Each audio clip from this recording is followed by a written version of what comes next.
गुरुकुल की इस लाइव व्याख्यान श्रृंखला में सभी दर्शकों को मेरा नमस्कार। इससे पूर्व के व्याख्यान में मैं शेष प्रकरण के अंतर्गत आने वाले सूत्रों पर चर्चा कर रही थी और आपको ये भी बता रही थी कि ये किन अर्थों में प्रयुक्त होते हैं, कौन से प्रत्यय होते हैं और इन प्रत्ययों का प्रयोग करके जो शब्द बनते हैं उनकी सिद्धि किस प्रकार से होती है। इसी संदर्भ में मैं आगे कुछ सूत्रों पर पुनः आपके सामने चर्चा करूंगी और उन सूत्रों में जो पहला सूत्र है वो है नद्यादिभ्यो ढक, और इसमें इस सूत्र का अर्थ है नदी। नदी इस प्रकार के नदी आदि जो शब्द हैं उनसे ढक प्रत्यय होता है। तो जहाँ पर भी आदि शब्द आ जाता है इसका अर्थ होता है कि उस गण में पढ़े गए शब्द। तो पहला शब्द नदी है और इस गण में और भी जितने शब्द प्राप्त होते हैं बताए गए हैं गण पाठ में, उन सब से ढक प्रत्यय होता है तद्धित अर्थ में जो शेष प्रकरण में अर्थ बताए गए हैं। तो वो शब्द कौन कौन से हैं? तो उसमें बताया नदी शब्द, नदी के बाद मही शब्द भी नद्यादि गण में आता है, वाराणसी शब्द नद्यादि गण में आता है, श्रावस्ती शब्द आता है, कौशाम्बी शब्द आता है, नव कौशाम्बी आता है, काशफरी शब्द आता है और खदरी शब्द आता है, पूर्व नगरी शब्द आता है, पावा, मावा, सालवा, दारवा, दालवा, ये जितने भी शब्द हैं ये सारे नद्यादि गण के अंतर्गत आते हैं। तो इसका मतलब है इस सूत्र का तात्पर्य हुआ कि ये जितने भी शब्द गिनाए गए हैं इनसे ढक नाम का तद्धित प्रत्यय होता है भिन्न भिन्न अर्थों में। नदी में आया हुआ, नदी में की तरफ जाने वाला, उसमें उत्पन्न हुआ, ये सारे जो हैं अर्थ ये इस ढक प्रत्यय को लगाकर बताए जाते हैं। और ढक प्रत्यय किन किन शब्दों से लगता है ये आपके सामने मैंने आपको शब्दों को गिना दिया है और इन सभी शब्दों से ढक प्रत्यय लगता है। देखिए इस शेष प्रकरण की एक विशेषता ये है कि इसमें जो प्रत्यय कहे गए हैं वो उन शब्द बता दिए गए हैं कि इन इन शब्दों से ये प्रत्यय लगेंगे, इनसे अतिरिक्त शब्दों से नहीं लगेंगे। अर्थात सामान्य शब्दों से लगने वाले प्रत्ययों की बात नहीं कही गई है, विशेष शब्द बताए गए हैं और उससे विशेष प्रत्यय भी बताए गए हैं कि कौन कौन से लगेंगे। अब देखिए, अब यहाँ पे जब हम ये कहते हैं कि ये जो शब्द ने गिनाए हैं ना उसमें एक शब्द के बारे में चर्चा करना अनिवार्य है, पूर्व नगरी शब्द। ये पूर्व नगरी एक अकेला शब्द है, ये कई आचार्य ने या किसी गणपाठ में ये बताया गया है। गणपाठ में कहा जाए तो ये पूर्व नगरी शब्द है, परंतु कुछ वैयाकरणों ने, कुछ व्याख्याकारों ने इसमें 3 शब्द माने हैं। उनका मानना है कि ये संधि कर दी गई है, वास्तव में इनमें है पुर, वन और गिरि, ये शब्द है इसमें। ये 3 शब्द हैं, इसलिए ये पूर्व नगरी नहीं है, पूर्व, वन और गिरि ये 3 शब्द हैं। उनका कहना है कि ये 3 शब्द आते हैं इस नद्यादि गण में, एक पूर्व नगरी अकेला शब्द नहीं है। तो उनका कहना है कि पूर्व नगरी भी इसको गिन लेंगे और पूर्व, वन और गिरि भी इसमें ले लेंगे। तो ये स्वीकार किया जा सकता है, ये एक अपनी नई व्याख्या है और इससे बनने वाले शब्द भी बन जाते हैं। तो जैसे जैसे हम अगर पूर्व नगरी का करें, अगर सिद्धि की बात अगर आती है पूर्व नगरी की, तो पूर्व नगरी से ढक प्रत्यय लगेगा। पूर्व नगरी में होने वाला, पूर्व में विद्यमान नगरी में होने वाला, अगर ये हम अर्थ बताना चाहते हैं तो पूर्व नगरी शब्द से ढक प्रत्यय लगाएंगे। क्यों लगाएंगे? क्योंकि ये नदी आदि गण में पढ़ा गया है, इससे और प्रत्यय नहीं लगेगा, ढक ही लगेगा। तो जब पूर्व नगरी शब्द से ढक प्रत्यय लगाते हैं तो ढक के स्थान पर ए हो जाता है। तो और आदि वृद्धि भी होनी है, ये सब तो किति च से आदि वृद्धि हो जाएगी। तो आदि कौन सा है? पू, पू का उ, इसको वृद्धि औ हो जाएगी। तो पौर्व नगरेयम, एयम हो जाएगा, तो पौर्व नगरेयम ये रूप बनता है जब हम पूर्व नगरी शब्द को अकेला ही मानते हैं। लेकिन जैसा कि मैंने बताया कुछ इस शब्द को पूर्व नगीरी देखिए पूर्व नगरी कहने से नहीं होगा। कुछ आचार्यों का मानना है कि ये पूर्व नगरी शब्द के स्थान पर पूर्व नगीरी है, तभी तो इसको अलग करेंगे 3 शब्द, पूर्व और फिर उसके बाद नग और गिरी, गरी नहीं तो बनता ना, तो गिरी। तो इस प्रकार से ये 3 शब्द है, तो इनसे कैसे बनेगा? क्योंकि इसको विच्छिद्य प्रत्ययम कुर्वन्ति, विच्छिद्य मीन्स इनको अलग अलग करते हैं और तीनों से ही प्रत्यय लगता है। तो जैसे पुर शब्द है, तो उससे जब हम प्रत्यय करेंगे घ प्रत्यय, तो क्या बन जाएगा? पौरेय बनेगा। जैसे पौर्व नगर से लगाए, पूर्व नगर से करा तो पौर्व नगरयम बनता है। इसी तरह से पूर्व शब्द से जब हम प्रत्यय करते हैं तो पौरेय बनेगा। प का ऊ जो है वृद्धि करके और फिर बाकी प्रक्रिया वैसे ही। उसके बाद दूसरा शब्द कौन सा था? वन शब्द। पूर्व अपूर्व वन, तो वन से लगाएंगे और घ प्रत्यय तो वानेय बनेगा। तीसरा होता है गिरी, अब गिरी शब्द से लगाएंगे तो गैरेयम बनेगा। तो इसका अर्थ है कि गण पाठ में जो शब्द पढ़ा गया है पूर्व नगरी, उसका पाठ कुछ आचार्य पूर्व नगीरी इस रूप में मानते हैं, और उनका मानना है कि ये पूर्व नगीरी ये संश्लिष्ट रूप है, जुड़ा हुआ रूप है 3 शब्दों का। उसमें पूर्व, उसके बाद वन और गिरी, और इन तीनों से अलग अलग प्रत्यय लगाकर भी शब्द प्रयुक्त होते हैं। तो देखिए अब जो शब्द हमने बताए नद्यादि गण में पढ़ेंगे, उनमें पहला नदी है, तो नदी जो है फिर उसमें क्या हो जाएगा? नादेयम बनेगा, है ना। जब हम प्रत्यय लगाते हैं तो प्रत्यय ढक के स्थान, ढ के स्थान पर ए होता है। वही फडग काम प्रत्यय आदि नाम सूत्र में ही हम देखेंगे किस क्रम में क्या आया है। स्थानीय और आदेश की संख्या समान होती है ना, तो फ ढ ख छ और घ। इसी तरह आयन ए इन ये यह, तो एय जो है ये इसमें ढ के स्थान पर हो जाएगा। तो जब एय करते हैं तो फिर हमारे पास नदी से क्या बनेगा? नादेय। नदी से कैसे बनेगा? नद्यादि गण में नदी है ना, नदी से जो है नदी के इकार का लोप करेंगे, ए उसमें जोड़ेंगे और न के अ को वृद्धि करेंगे तो नादयम।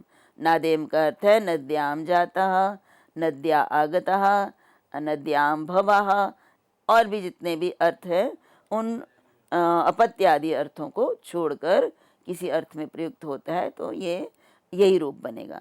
इस तरह मही शब्द से भी माहियम बनेगा और वाराणसी शब्द से भी वाराणसेयम। वाराणस इकार का लोप हो जाता है और ए होकर वाराणसेय, और ये हो जाएगा वाराणसी में होने वाला। जैसे अभी वाराणसी में कोई अगर त्योहार मनाते हैं या वहाँ से कोई व्यक्ति आता है या वाराणसी से कोई संबद्ध है तो उसे हम वाराणसीयम कहेंगे। वाराणस्या आगतः कहने के बजाय हम कहेंगे वाराणसीय है ये। तो ये प्रत्यय लगाकर अर्थ जो है नया प्राप्त हो जाता है। इसी प्रकार से कौशाम्बी से आने वाला मनुष्य, तो कौशाम्बी नगरी, तो हम क्या लगेंगे? यहाँ पर भी हम क्या करेंगे? प्रत्यय कर देंगे ढक प्रत्यय, और फिर एय करके कौशाम्बेय बन जाएगा। कौशाम्बी में देखिए जहाँ पर वृद्धि हुई होती है आदि अच की, उसे वृद्धि करने की आवश्यकता नहीं होती है। जैसे वाराणसी में भी वह का आ वृद्धि हुई है, कौशाम्बी में हुई है, इनको नहीं करना है, लेकिन जहाँ पर नहीं होती है वहाँ हमें करना होगा। ऐसे ही देखिए पौर्व नगरेयम की सिद्धि हमने अभी कर ली है, पौरेयम की कर ली है और वानेयम की सिद्धि कर ली है। अब पौरेय जो है इसकी जब हम सिद्धि करते हैं तो यहाँ पे देखिए कौन कौन से शब्द हैं, इसको क्या अर्थ है? तो पुरी जाता है। मैंने आपको बताया था कि शेष में कई अर्थ होते हैं, शैक्षिक प्रकरण में उनमें से किसी भी अर्थ में अगर प्रयोग करना चाहते हैं तो जिस शब्द के लिए जो प्रत्यय कहा गया है वही प्रत्यय लगाएंगे। तो यहाँ पे देखिए पुर शब्द जो है, पुर शब्द से हमें पुर में उत्पन्न होने वाला, पुर मीन्स नगर, और दूसरे पुर निवासो अस्य, नगर जिसका निवास है।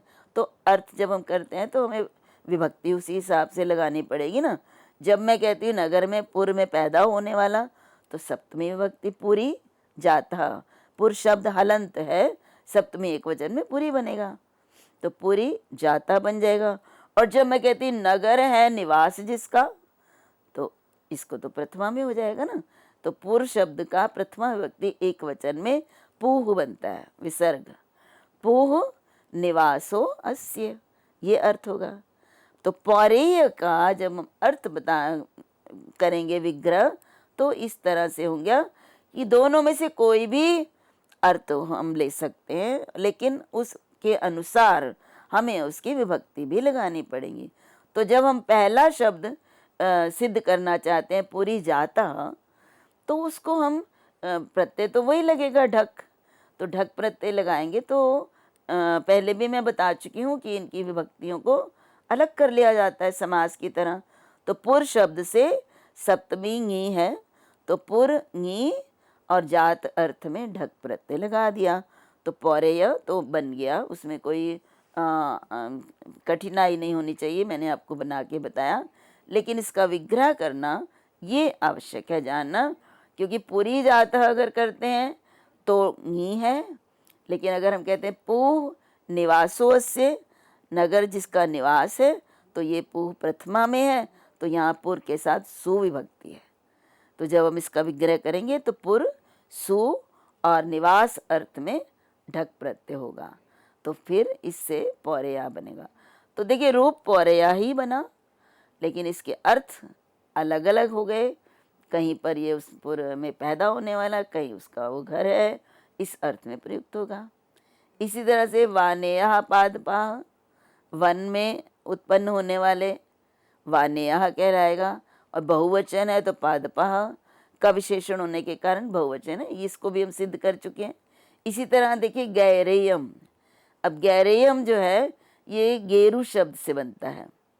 गेरु से ढक प्रत्यय जब करते हैं तो गैरेय बन जाता है, क्योंकि गे को वृद्धि करेंगे गई बन गया, और ढ को ए करेंगे तो एयम बन जाएगा, र के अ को यस्येति च से लोप करके गैरेयम रूप सिद्ध होता है। अब आगे सूत्र, अभी तक हम जितने भी सूत्र पढ़ रहे हैं उनमें अर्थ बताने वाला सूत्र नहीं आया कोई भी, सारे ही प्रकृति और प्रत्यय बताने वाले सूत्र हैं। इसलिए हमें अर्थ अपने आप से जो शेष प्रकरण में बताए गए हैं उन्हीं में से लेने हैं। अगर शेष ना होता, शेषे सूत्र ना होता, तो हमें ये संशय हो जाता कि जो पूर्व सूत्रों में अर्थ बताए गए हैं पूर्व प्रकरणों में, क्या उन अर्थों में भी इन शब्दों का इन प्रत्ययों के साथ प्रयोग हो सकता है। लेकिन शेषे सूत्र के कारण एक तरह से वहाँ पे एक सीमा बना दी गई कि इससे जो पूर्व हैं उन अर्थों में इस प्रकरण में आने वाले शब्दों से जो लगाए गए प्रत्यय हैं वो नहीं होंगे, अपितु इस प्रकरण में जो अर्थ बताए गए हैं जो आगे सूत्रों के माध्यम से, उन अर्थों में ही ये समस्त प्रत्यय इन शब्दों के साथ होंगे। तो देखिए अब इसमें सूत्र में कुछ शब्द हैं। दक्षिणा शब्द है एक, फिर उसके बाद है पश्चात शब्द है, और एक पुरस। दक्षिणा पश्चात पुरसस त्यक, ये सूत्र का अर्थ है। तो दक्षिणा पश्चिमा पश्चात और पुरस ये तीन शब्द हैं, इसलिए इन एतेभ्य वृत्ति में बताया, एतेभ्य मीन्स इन तीनों से त्यक प्रत्ययो भवति, त्यक प्रत्यय होता है। और देखिए शैक्षिक दे दिया साथ में, भाई शेष अर्थ में लगने वाले जितने भी प्रत्यय हैं आगे गिनाए जाएंगे, उन उन अर्थों में इन शब्दों से क्या प्रत्यय हो जाएगा, त्यक प्रत्यय। अब देखिए यहाँ पर इस सूत्र में कुछ शब्द जो गए हैं, एक है दक्षिणा शब्द, पश्चात और पुरस। यहाँ पर दक्षिणा शब्द के विषय में एक शंका हो सकती है, क्योंकि दक्षिणा शब्द दो प्रकार का है। एक है दक्षिण शब्द से स्त्रीलिंग बनाना हो, टाप प्रत्यय करके दक्षिणा बनता है, और एक है दक्षिणा अपने आप में अव्यय। दक्षिणा अव्यय भी है और वो आजंत अव्यय है। दक्षिणा आ में समाप्त होने वाला अव्यय है। और हम जानते हैं कि जो अव्यय होते हैं उनसे विभक्ति वचन जो है उसका लोप हो जाता है। तो अगर दक्षिणा जो है अव्यय है, इसलिए इससे विभक्ति का प्रयोग नहीं किया जाएगा। तो इसलिए दक्षिण शब्द से इसमें तात्पर्य नहीं है, टाबंत दक्षिण शब्द नहीं है, अपितु ये दक्षिणा अव्यय है।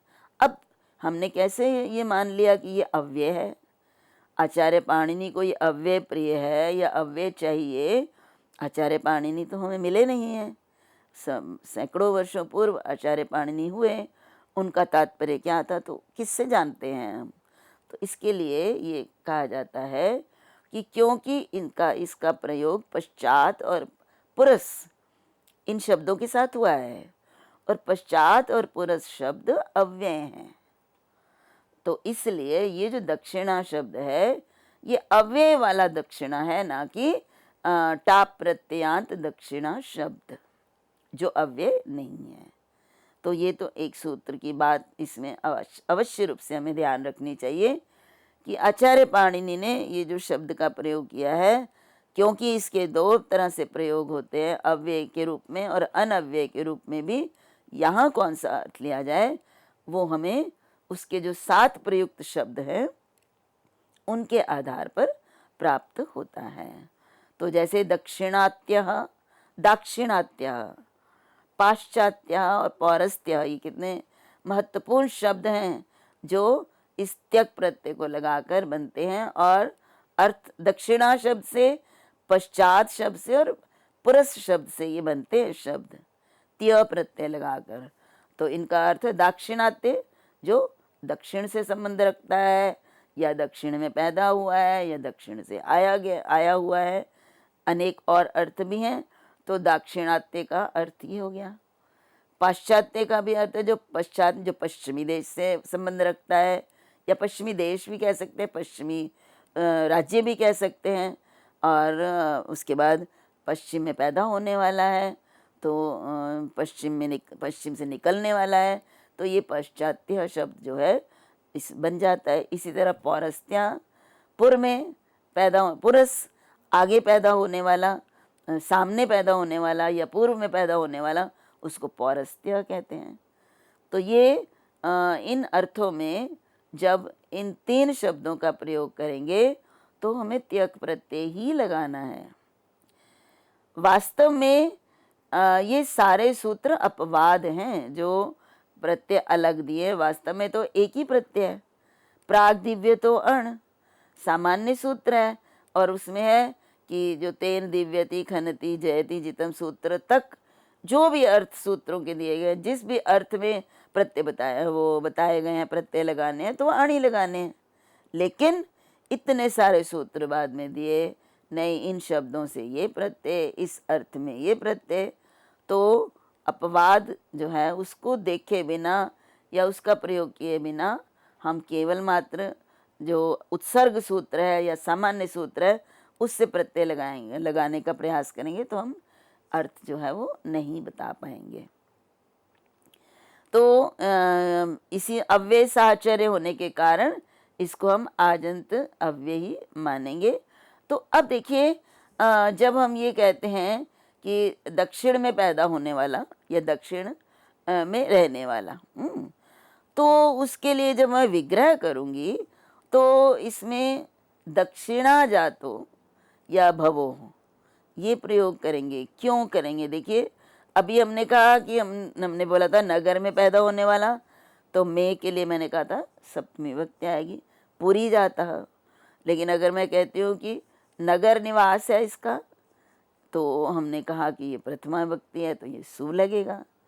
लेकिन ये अव्यय हैं, ये दक्षिणा अव्यय है, पश्चात अव्यय है और पुरस अव्यय है। अव्यय होने के कारण जब हम इनका विग्रह करेंगे, इनकी विभक्ति अलग करेंगे या प्रयोग करेंगे, तो यहाँ पे विभक्ति है नहीं है। तो दक्षिणा जातो, दक्षिणायाम जातो, इस प्रकार से प्रयोग नहीं होगा। दक्षिणा अपने आप में अव्यय है और इससे विभक्ति नहीं दिखाई देती। तो ये तो इसका विग्रह करने का है। और फिर जब विग्रह करेंगे तो फिर कैसे बनेगा, फिर तो हम प्रत्यय लगाएंगे इस पे, त्यक प्रत्यय। तो दक्षिणा त्यक, त्यक का क इत्संज्ञ का त्य रह जाता है, तो दक्षिणात्य बना। और क है इत्संज्ञक, तो कित होने के कारण किति च से जो आदि वृद्धि भी हो जाएगी द के अ को, तो दाक्षिणात्य ये रूप बनेगा। इसी तरह पश्चात से भी बनेगा, पश्चात से त्यक प्रत्यय करेंगे तो उसके बाद प को आ को वृद्धि। और देखिए यहाँ पे पाश्चात्य, हिंदी में हम लोग पाश्चात्य में तकार को डबल नहीं करते हैं, वास्तव में जो सही अर्थ है वो दो त हैं इसमें, पश्चात और त्य। तो जब पश्चात और त्य को मिलाएंगे तो दोनों आधे त हो जाएंगे, तो हमारा पाश्चात्य बनेगा डबल त वाला। तो ये संस्कृत लेखन और हिंदी लेखन में ये अंतर कुछ शब्दों में आ जाता है।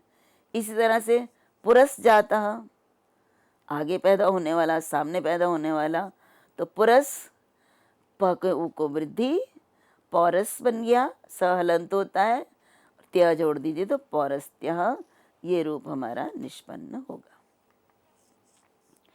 आगे जो सूत्र है उस पर अब हम चर्चा करेंगे, और वो सूत्र भी कुछ विशेष शब्दों से विशेष प्रत्यय दिया गया आगे बोले जाने वाले अर्थों में।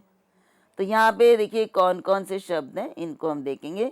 पहले सूत्र में जो कहा हुआ है द्यू, प्राग, अपाग, गुदक, प्रतीच, यत, प्रतीचो, यत। तो कौन कौन से देखिए शब्द हैं। द्यू शब्द, द्यू शब्द यहाँ पर जो है वास्तव में दिव शब्द का रूप है। दिव शब्द होता है मूल रूप से, और देवा उत, ये इसको ऊ करने के बाद जो है द्यू बन जाता है। तो द्यू इन्होंने प्रयोग किया है इस सूत्र में, लेकिन वास्तव में मूल शब्द है दिव। उसके बाद प्राग शब्द भी मूल शब्द प्राच है, प्राच भी नहीं है, मैं आगे आपको बताऊंगी, लेकिन अभी मैं प्राच। उसके बाद अपाच, अपाग दिया हुआ है, अपाच। उसके बाद उदक शब्द है, वास्तव में वो उदच शब्द है। और उसके बाद प्रतीच है, प्रत्यक्ष शब्द है। ये शब्द हैं मूल रूप में, इनसे यत प्रत्यय लगता है शैषिक, शेष अर्थ में। तो ये जो शब्द गिनाए गए हैं, द्यू, प्राग, और उसके बाद जो अपाग, उदक और प्रतीच, ये शब्द वास्तव में क्या शब्द है, कैसे बनते हैं, इनको भी पहले हम देखेंगे। लेकिन सबसे पहले जो द्यू शब्द है उसको हम देख लेते हैं। द्यू शब्द देव शब्द है वास्तव में, और दिव शब्द ही हम लिखेंगे, है ना।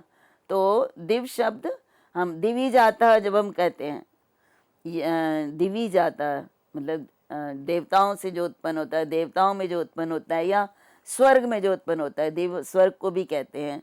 तो उसको कौन सा प्रत्यय लगाकर बताएंगे, तो दिव्य शब्द जो बनता है ना, दिव्य शब्द हम क्यों कहते हैं कि जो दैविक शक्ति वाला है, जो स्वर्ग से आया हमारे सामने सीधा, उसको हम दिव्य कहते हैं। तो ये कैसे बना, फिर दिव शब्द से यत प्रत्यय लगाकर बनता है। तो दिव हलंत है, यत प्रत्यय लगेगा तो दिव्यम रूप बनेगा।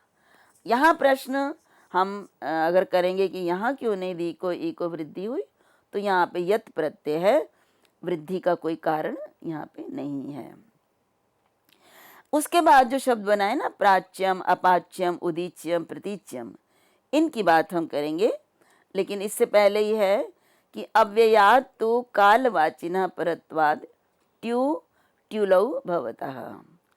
तो कालवाची जो परे होने के कारण अव्यय से ट्यू और ट्युल प्रत्यय होते हैं। ये हम आगे जब हम सूत्र करेंगे, जैसे प्राक्तनम जिससे बनाया है, ये उसी संदर्भ में हम देखेंगे। लेकिन यहाँ पर जो इस सूत्र में जो शब्द गिनाए गए हैं वो कैसे बने हैं, देखिए। जो प्राग शब्द है, ये मूल रूप में प्राग शब्द कैसे बना, प्र उपसर्ग है और अंचु धातु है। अंचु धातु होती है, वो तो इत्संज्ञक होने के कारण उसका लोप हो जाता है, तो प्र अंच, इस प्रकार से प्रत्यय बनता है। इसी प्रकार से अपाच भी बनता है अप से अंश धातु लग के, उत से अंश धातु से उदच बनता है उदंच। तो यहाँ पे ये कैसे जो है धातु से कैसे बन जाते हैं? एक प्रश्न उठता है कि ये जो तद्धित प्रत्यय हैं ये सारे शब्दों से लगते हैं, लेकिन हम कह रहे हैं प्र उपसर्ग पूर्वक अंश धातु से बनता है प्राच, अप से अंश धातु से अपाच बनता है, उत से अंश धातु से उदंच बनता है। तो हमारे सामने ये प्रश्न आ जाता है कि धातुओं से तो तद्धित प्रत्यय नहीं लगते हैं, तो ये वास्तव में ये शब्द बनाए गए हैं। और ये शब्द कैसे बनते हैं?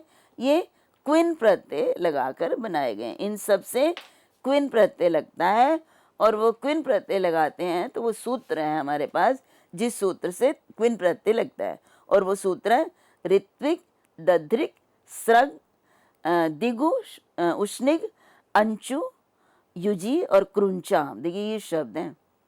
तो यहाँ इसमें हमारे लिए जो शब्द है वो अंचु शब्द है। अंचु शब्द से यहाँ पर जो है प्रत्यय लगता है क्विन। और क्विन प्रत्यय की बात देखें तो क्विन प्रत्यय में न हलंत्यम से इत्संज्ञक होने के कारण उसका लोप होता है। उसके बाद क जो है पहला शुरू में लशक व तद्धिते से क की इत्संज्ञा होने के कारण उसका लोप होता है। वी बचता है, और वी का ईकार भी जो है उपदेशीय अजनुनासिक इत से लोप हो जाता है, और व बचता है, और उस व का भी रवेर जो व है उसका भी हम लोप कर देते हैं, तो कुछ भी नहीं बचता।